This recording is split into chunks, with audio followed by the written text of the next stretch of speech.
2024 में पीएम मोदी के खिलाफ इंडिया इत्तेहाद को उस मांझी की तलाश है जो इत्तेहाद की बागडोर थाम ले और 24 में नैया पार लगा सके।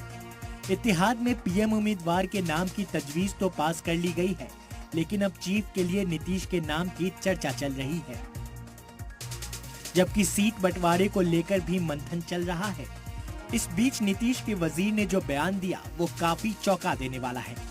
बिहार सरकार में वजीर रत्नेश सदा का दावा है कि 24 के समर में अगर इंडिया इत्तेहाद को जीत चाहिए तो नीतीश कुमार को ही पीएम उम्मीदवार बनाना होगा, और अगर सीएम नीतीश को पीएम उम्मीदवार नहीं बनाया गया तो बीजेपी एक बार फिर से इक्तेदार में आ जाएगी। उन्होंने ये भी कहा कि कुछ पार्टियों के लीडर सीएम नीतीश को चीफ नहीं बनने देना चाहते हैं।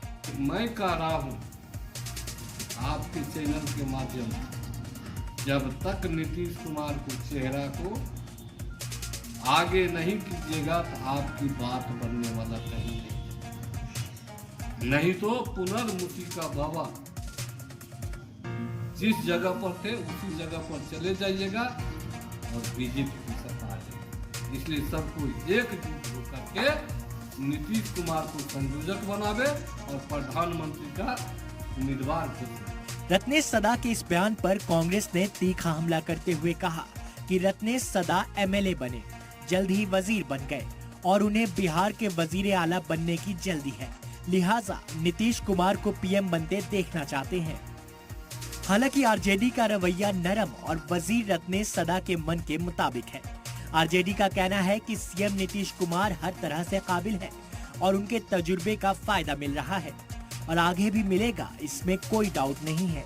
आदरणीय नीतीश कुमार जी विपक्षी एकजुटता और इंडिया गठबंधन के सूत्रधार हैं और देश के सबसे वरिष्ठतम माननीय मुख्यमंत्री लंबे समय तक रहने वाले हैं बिहार प्रदेश के। अब आदरणीय नीतीश कुमार जी में जो काबिलियत है, जो उनका अनुभव है, इसका लाभ तो विपक्ष को मिल रहा है। इधर बीजेपी का कहना है कि इंडिया इत्तेहाद किसी को भी अपना चेहरा बना ले, इससे कोई फर्क नहीं पड़ने वाला।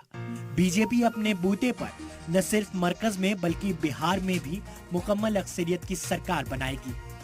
वजीर रत्नेश सदा के दावे से कांग्रेस नाराज दिखती है, लेकिन आरजेडी का बयान वजीर के मन मुताबिक नजर आ रहा है। हालांकि सीएम ने कई मौकों पर कहा है कि उन्हें किसी ओहदे की कोई जरूरत नहीं है। ब्यूरो रिपोर्ट, सलाम टीवी।